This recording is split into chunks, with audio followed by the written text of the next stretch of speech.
আসসালামু আলাইকুম। সরকারি চাকরিজীবীদের নবম পে স্কেল সংক্রান্ত সর্বশেষ সংবাদে সবাইকে স্বাগতম। শুরুতেই জানিয়ে দিচ্ছি সংবাদ শিরোনাম। সর্বশেষ সভায় নবম পে স্কেলের গ্রেড সংখ্যা নির্ধারণ চূড়ান্ত, তবে সর্বনিম্ন বেতনের বিষয়ে চূড়ান্ত সিদ্ধান্তে পৌঁছাতে পারেননি কমিশন। সরকারি চাকরিজীবীদের বহুল প্রতীক্ষিত নবম জাতীয় পে স্কেল নিয়ে বড় সিদ্ধান্ত নিয়েছে পে কমিশন।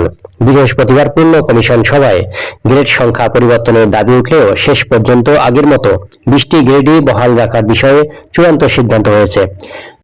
তবে সর্বোচ্চ ও সর্বনিম্ন বেতনের হার নির্ধারণ নিয়ে কমিশন ঐক্যমত্যে পৌঁছাতে না পারার কারণে এখনো ঝুলে রয়েছে।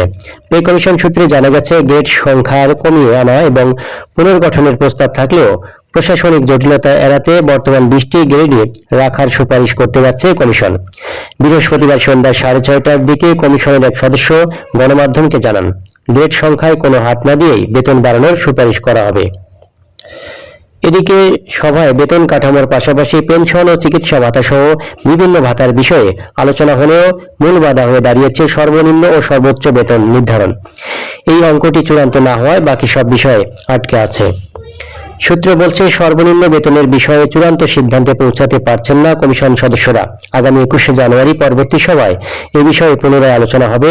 এর আগে কমিশনের চেয়ারম্যান জাকির আহমেদ খান অন্তর্বর্তী সরকারের শীর্ষ পর্যায়ের সঙ্গে কথা বলে সর্বনিম্ন বেতনের বিষয়ে একটি সবুজ সংকেত নিতে পারেন। এর আগে বেতন বৈষম্য কমাতে বেতনের অনুপাত 1:8 রাখার কথা শোনা গিয়েছিল। কমিশনের এই গুরুত্বপূর্ণ সন্ধিক্ষণে বৃহস্পতিবার পদত্যাগ করেছেন খণ্ডকালীন সদস্য এবং ঢাকা বিশ্ববিদ্যালয়ের অ্যাকাউন্টিং বিভাগের চেয়ারম্যান অধ্যাপক মোহাম্মদ মাকসুদুর রহমান।